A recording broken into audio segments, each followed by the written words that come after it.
Hello, everyone, and thank you for joining me on this edition of the Service Impact Podcast, where we help service businesses sift through all the noise to better understand the truth about today's marketing and advertising strategies, tactics, and emerging technologies. On today's podcast, we're going to be getting into a certain aspect of branding, and it's an aspect of branding that a lot of companies don't really think about. They've got HR departments, they're doing everything they can to recruit and to hire the right people, but brand-wise, they haven't taken the time to think about what their brand is saying to new employees, potential new employees, and also what is the brand saying to keep and retain existing employees. And here to discuss it from the mothership at Outside Communications is the Director of Brand and Content for Outside Communications, Shelly Chiavetta. Shelly, how are you today? Doing great. Ready to chat brand. How you doing, Lance? Chat brand and an employee and employees. And it seemed like here, I would say, as I'm going through the chronology of trends and stuff, I would say the beginning, I would say here in the last year, hiring good people, retaining people has been kind of a big deal, hasn't it? It's been a really big deal for our customers. This is something that, it's a common struggle that we've really been hearing and needing to provide more support. Actually, as I was looking into just how complicated the hiring situation is, I have a couple of really what I thought were particularly staggering statistics from a couple of different sources. So Deloitte did a recent study, and they found that the net need for new employees in the manufacturing industry alone could be around 3.8 million between 24 and 2033. And around half of these open jobs, so about 1.9 million, could remain unfilled if manufacturers can't address the skills gap that's happening right now. That's just in manufacturing. So if you want to look at another industry from The Hill, they found that the U.S. is expected to be 550,000 short of qualified plumbers by 2027. I mean, these numbers are huge. Skilled tradespeople are aging out of jobs. This is also from that same study by The Hill. And fewer and fewer people are choosing careers in the trades. So, for example, 30% of union electricians are nearing retirement age this year. In the construction industry, the industry actually needs to attract about 500,000 new workers in 2024 to balance out supply and demand. And that is from a recent report by Associated Builders and Contractors. 1 in 5 construction workers are over the age of 55 right now. So if you add all that up, you just take that, that snapshot into what a lot of trades and service businesses are dealing with. It is hard to find talent. It's really hard to find talent, and keeping talent is exceptionally important right now. Well, a lot of the conversations that I have on just like a 50,000 foot level with our clients is like our ability to grow is directly related to the ability to hire and retain. And, I think for a long time, HR has kind of been over here and then marketing way over in the other corner of the company. And, they were kind of independent and didn't always connect.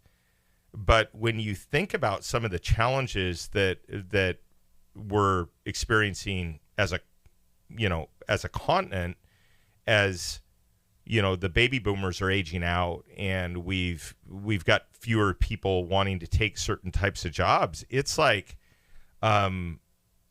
it's becoming like critical to, the future of a company, and the companies that are doing the best job recruiting and retaining. I bet there's a correlation between those companies having success in those areas and overall growth in their business. I mean, but 5 years ago, would we have been talking about this? Right. Exactly. Yeah. And it's just, I mean, it's just another corollary of, like, if you think about how competitive some markets are for customers, it is now that competitive to find the right talent to be able to serve your customers. We maybe wouldn't have been talking about this 5 or 6 years ago, but given the nature of the talent shortage, particularly when it comes to trade businesses, you can't afford to bypass this aspect of your marketing. You have to be marketing yourself as an employer, differentiating yourself as an employer. It's as critical as you are, as your marketing efforts are for differentiating yourself to your customers. Because without a talented group of people who are reliable, who are skilled, who can get the job done, it ultimately doesn't matter how many customers you bring in the door anyway. To your point, talent and the right talent is how you grow. That is how you scale. You have to have the foundation of a strong talent pool. And in today's climate, that means you've got to be a savvy employer brand. You've got to be a good employer branding. Yeah. All right, Shelley. So I believe you. And I am sitting here going, oh my gosh, we're not very good at this. What are the things that we need to get to look at as a company in order to become better at attracting and retaining talent as it pertains to our marketing program? Yeah. I think a great place to start is to really do the work to identify, if you haven't done this already, what is your employer value prop? Why would somebody want to come and work for you versus anywhere else that they could work? So, do you offer career growth, career trajectories that other companies wouldn't offer? Do you offer flexibility in workflow or scheduling that other companies wouldn't offer? How well do you train your employees? What are your benefits? Benefits are kind of like the standard fare that most people think of when they're thinking about, attracting talent to their organizations. But more and more people are wanting to know that they're going somewhere. There is this shift in people who are looking for jobs, that they want to know that their career is headed somewhere. They don't necessarily just want to be doing the same thing that they're doing today. Where are they going to be in 5 years? Can they see themselves in your company getting better, upskilling, all of these things? If your company offers them, the better you can do at identifying those components to your company value prop as an employer, the better off you're going to be at communicating it out when you are posting job postings, when you are advertising for positions. So that's step one, I would say. And then 2 is, how are you showing up as an employer? Do you have a careers page on your website? Does that page do a good job of telling your story? Do you have video testimonials from some of your employees talking about their career paths? There's a combination of showcasing what you can provide in terms of benefit and growth, and then showcasing what it's like to work for you, what the culture is like, what your employees are saying about your company. Those are really, I think, the two major areas to focus on when you're talking about building the fundamentals of an employer brand. All right. So one of the statistics I was looking at that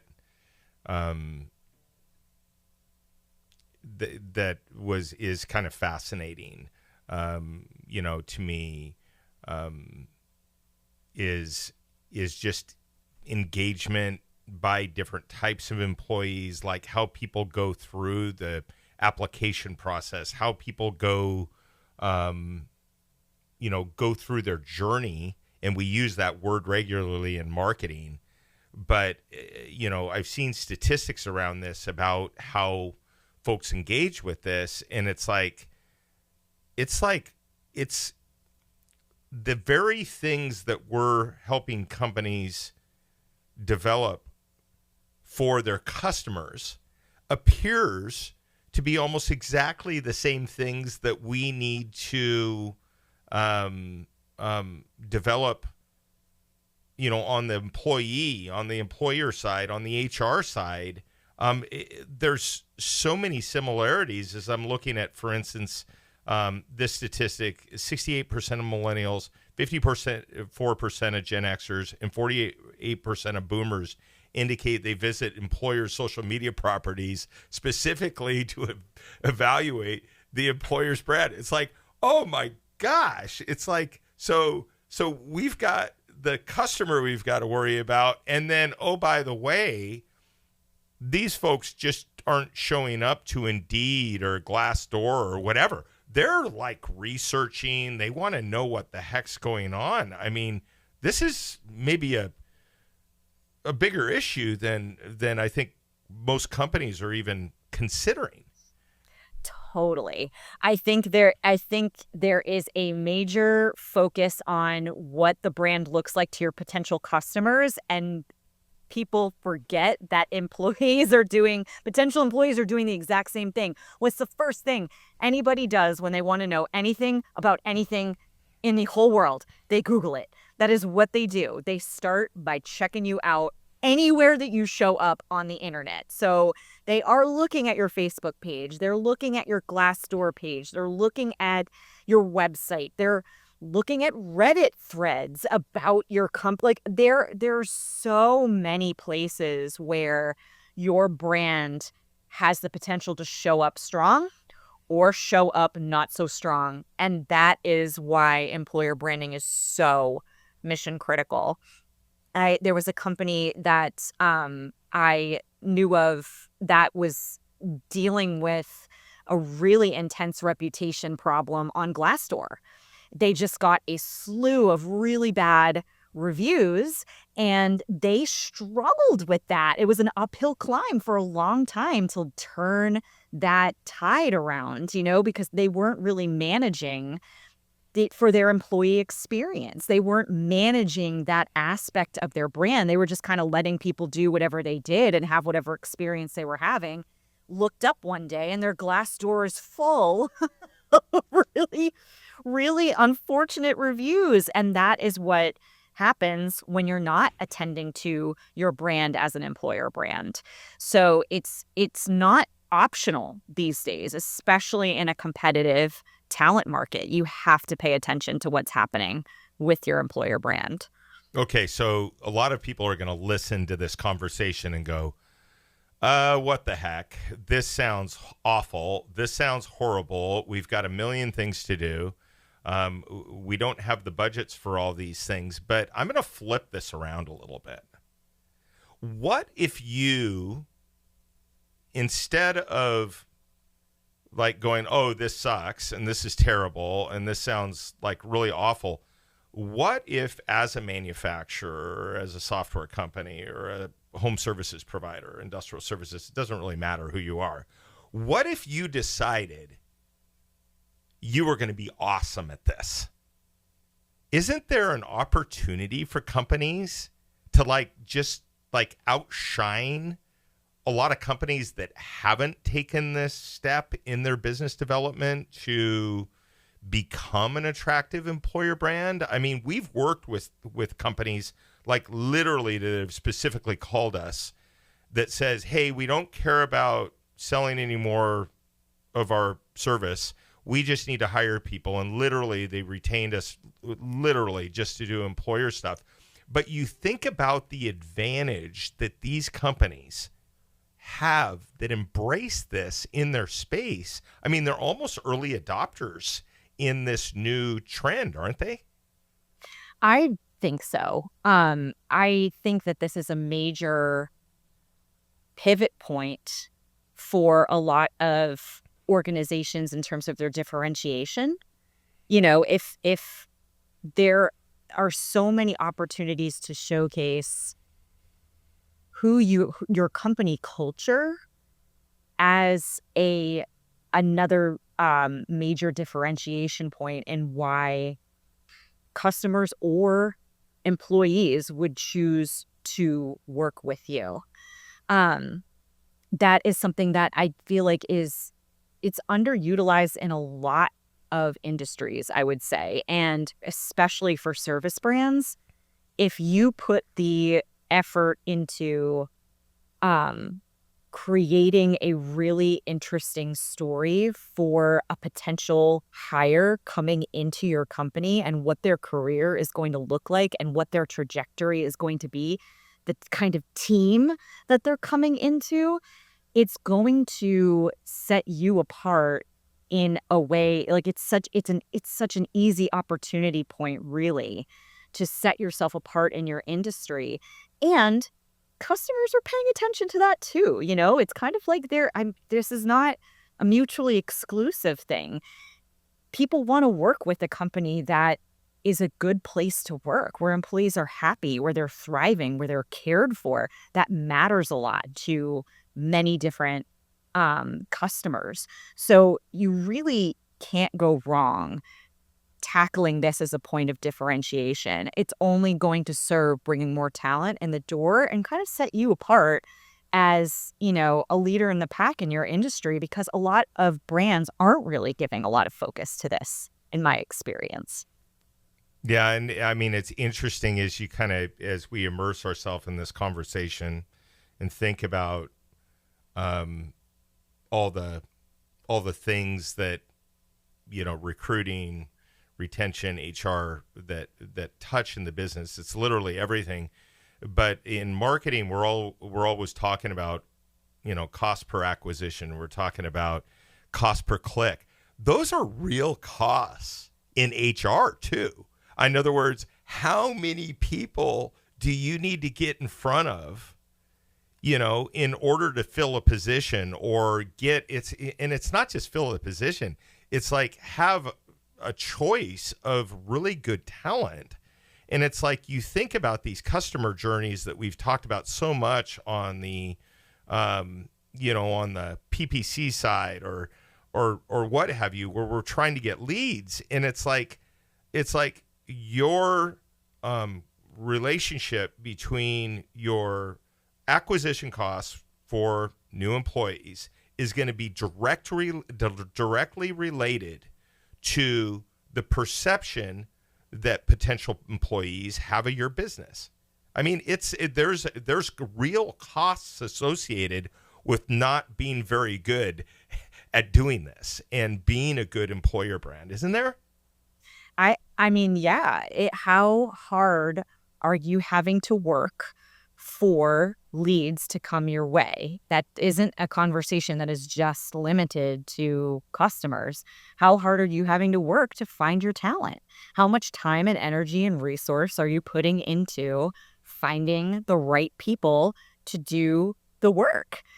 There is always a bottom line to that. There's always a cost associated, and whether that's, you know, a cost in terms of digitally, what it's taking for you to find and acquire these leads, or, I mean, on the other side, think about retention. What does it cost to onboard a new employee? What does it cost to bring a new employee on and get them up to speed. Huge costs. So there is a kind of multifaceted nature to employer branding where, it is a lot about like how quickly and effectively are you getting talent to come in the door, but also how are you showing up for your talent right now? How are you taking care of their growth trajectory, and how are you providing them opportunities to grow and thrive? And while that's a little bit outside of, the marketing sphere, that is an important aspect to pay attention to, because just like we say, we can only help businesses who are doing the work they need to do to make sure their customer experience is up to par and their employee experience is up to par. You have to have a solid product before you can really take it to the next level in terms of attracting new customers or new employees. Okay, I'm all in on this. I think that this is really important. It's going to help our company grow, and we need to take action. Can you provide me some framework that is going to allow us to even take initial steps in attacking this issue here? Yeah, I think the first thing, again, going back to that employer value proposition, get that clear. Why would talent choose to come to work with you? What are you offering that is different and unique, that is appealing to talent coming in the door? Really get that solid and differentiated internally. Know what your value proposition is as an employer. And then figure out your channels and avenues for communicating it. So it never hurts to put together some employee testimonials. These don't have to be super complicated. You can do these via video. You could do a quick interview with someone and get a really nice blurb of text that you can put on your website. You've got to create an infrastructure for that on your website, right? Like get a careers page that looks good, that communicates solidly, that is inviting and easy to navigate, to apply. Get a welcoming environment for someone to come in and say, yes, I get what this company is offering me. And it looks like the employees here are really thriving. I can, it's making the decision easier for me to opt in and apply. And then don't forget your social media. It's a great avenue for showcasing your company culture. If you're having a employee breakfast, get some footage of it, get some photos of it. If you're having a holiday party, show people. Are you guys catching a baseball game? Have somebody snap a picture. Are you taking customers out to dinner and they're cool being on, like showcase your people in action. That goes leads to communicate that your company is a really engaging place to work. People can see themselves as part of it. If it looks like there's a lot going on, the culture looks like it's inviting, those posts go so far to communicating that you are a employer that's worth checking out. All right. So I think what I'm taking away from all of this is that if you want to grow, at some point you're going to need to hire. And I mean, it's just the facts of life. So depending on, how big you are, whether you're a, 25 person home services company that's, trying to turn into the next, $50 million home services company, I mean, you are going to need to hire. Or if you're already a larger company and have 500 people working for you and you need to get to 750,